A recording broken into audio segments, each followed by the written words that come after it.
Former White House press secretary under President Trump and Fox News analyst Kayleigh McEnany. Kayleigh, it's great to see you. Thank you for coming on. You. I just wanted to read this. This is from Texas Governor Greg Abbott, and I think it's a very good point. He said the following quote here. This is about the teenagers and the children they have. He says, "We have no idea if these children are being reunited with their families through DNA testing or other means, or if they have been victims of human trafficking." I mean, they've got thousands of kids down there. They're trying to find places to put them, and they don't know who they belong to, Kayleigh. It's a great point.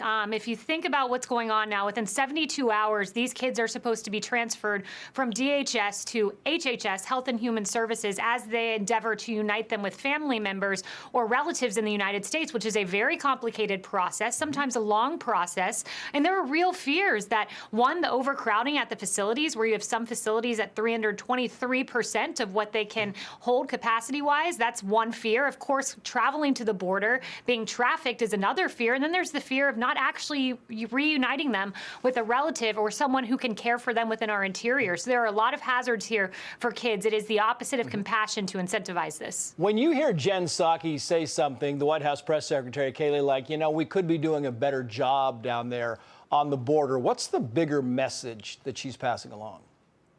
Well, I appreciate the candidness of that, because that's certainly true and good for her for leveling on that point. But what is striking to me is you can be candid now about that, but I think it's very tough when you've stood at the podium and said, we are not going to send children back. What that does is it incentivizes the flow. It's what Republicans have called that pull factor of increasing the number of children who come to our border, increasing the number of children who are going to be human trafficked and victims of violence and abuse. So to be candid now is good, but previously to have said, we're not sending anyone back, we're essentially open for business here, that's a really troubling prospect that has led to where we are now. I want to kind of switch topics, if I can here, Kayleigh, to President Biden hasn't addressed Congress. The joint session of Congress has not really given a press conference so far. I want to put this on the screen because this is the date of the first joint address to Congress by former presidents. We have President Trump, February 28, 2017. President Obama, February 24th, after he was put into office.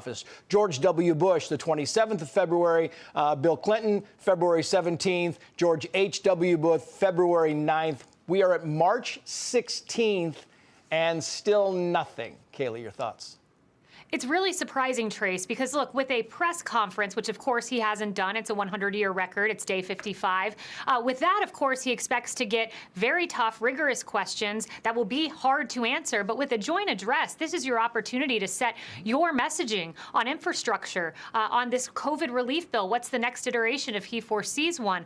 Where are we going to go on immigration? This is an opportunity not to have the jostling back and forth with the press, but to speak to the nation, to look into the camera, talk to the American people, and give us optimism and hope as to what you plan going forward. Why he's not doing it is befuddling.